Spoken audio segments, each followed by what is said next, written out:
just when I thought Biden was starting to take this illegal immigration stuff seriously. You remember this from the State of the Union, right?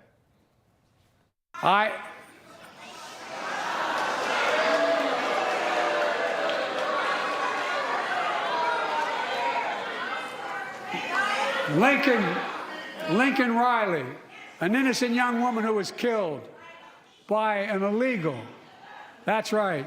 But how many of the thousands of people being killed by illegals? To her parents, I say, my heart goes out to you, having lost children myself. I understand. Well, apparently didn't mean any of that.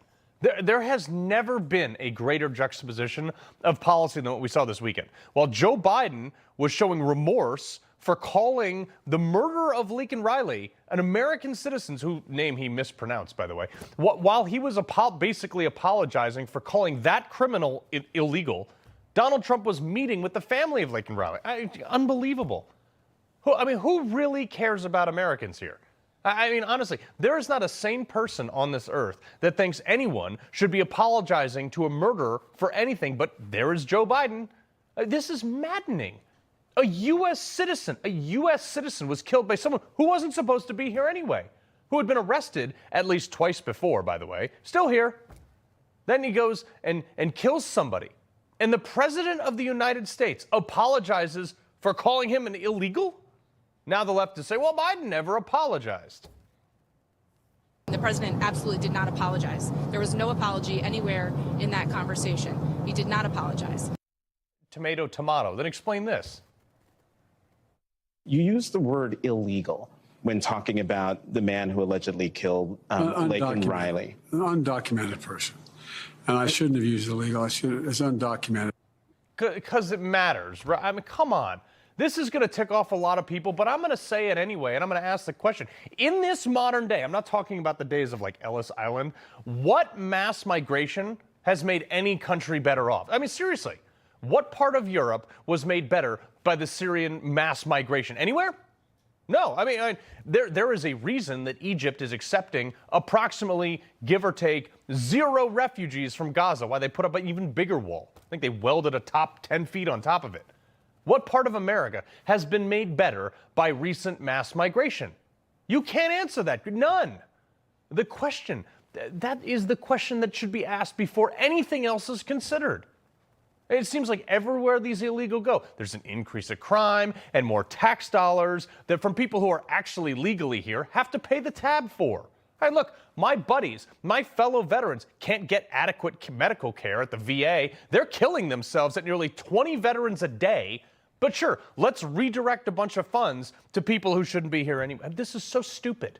Show me one area in the last decade where mass migration has improved the standard of living. Anywhere. Where?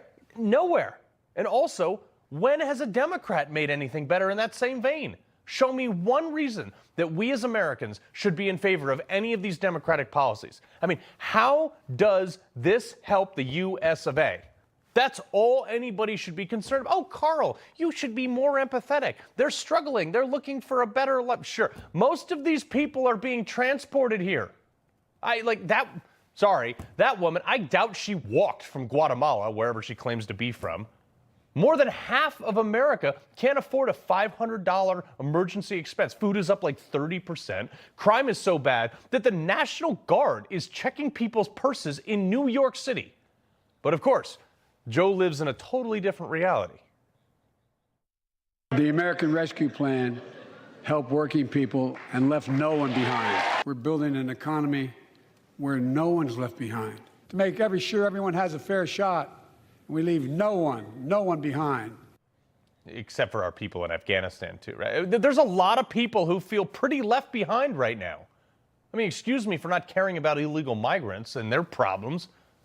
My wife can't take public transportation home after dark without feeling super nervous about it. But sure, let's take care of the criminals. Look, I'm sure some people who are coming across that border are in dire straits and might actually be decent people trying to make a better life for them. But let me ask you the pertinent question.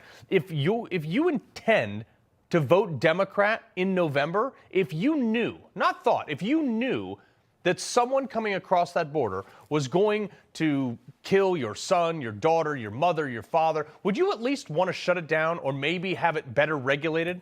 Seriously, you don't have to answer me right now, but be honest with yourself. It's a lot different when it hits your home, isn't it? Look across the table.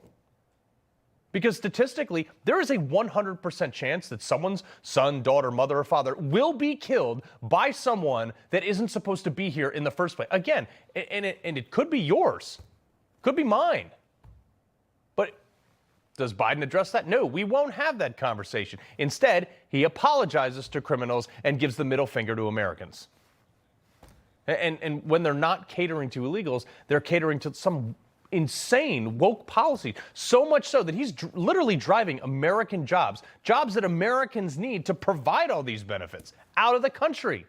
Sure, Biden committed $39 billion or whatever it was to some new job initiatives for another bill that he passed, but only if you stand on your head and jump through these hoops and hire every type of minority, whether they're qualified or not. Look, Intel, Samsung, and a bunch of other companies have already said they're not going to build in America. In fact, they're going to build in Russia, where they can actually hire people based on qualifications. Why? Well, capitalism, because companies will go where they can make money and good products. But again, empty promises. We're actually doing it. We'll buy America. We're going to buy American. We're going to buy America. Buy America has been the law of the land since the 1930s. Past administrations, including my predecessor, including some Democrats as well in the past, failed to buy American. Not anymore. But you're pushing all the jobs out of the country. How are you going to buy American if we don't make anything here? That's the track we're on. Biden talks about these investments into our future. But the only problem is that they come with so many DEI caveats and other regulations and environmental criteria and all this other garbage that it makes it not worth it to produce here in America. The DEI movement doesn't work. Boeing tried this. And now they got, doors falling off their airplanes and people drilling holes in the wrong place come on. Then he tells us about infrastructure and how they've made historic investments. But if it's so star-spangled awesome, why do you keep telling us we need to do more of it every single year? Shouldn't this be done? There was another guy who said this. We've got shovel-ready projects all across the country. Weird, because 2 years later, he backed out of that. Shovel-ready was not as shovel-ready as we expected.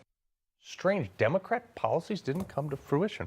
Biden's having the same problem. Also, he's been telling us to pass this PRO Act for 3 years now. Let's pass the PRO Act. When a majority of workers want to form a union, they shouldn't be able to be stopped. Pass the PRO Act. Because business have a right. Workers have a right to form a union. Pass the PRO Act for workers' rights.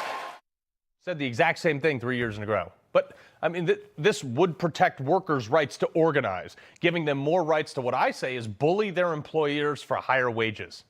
They already do this. And how'd that work out? UPS, after they had what they called, Biden produced this historic labor deal at the behest of their organization, their unions, garnered massive wage increases. People were making like $175,000 to drive a truck. Sounds great, right?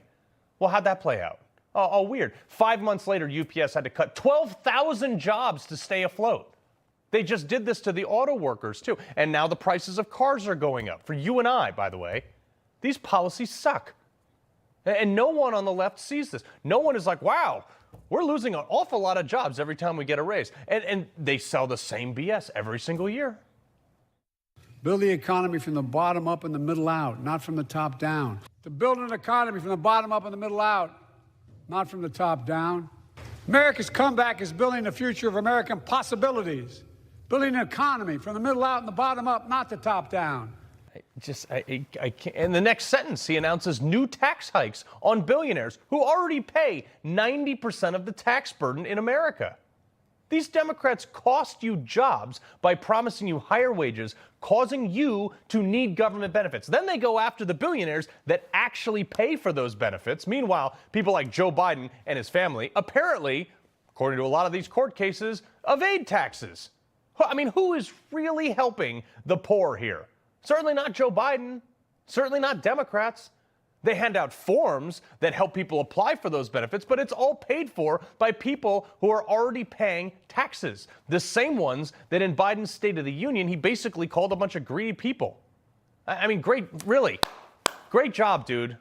I'm sure everyone who got a wage increase for 5 months and then lost their job is absolutely thrilled with your performance.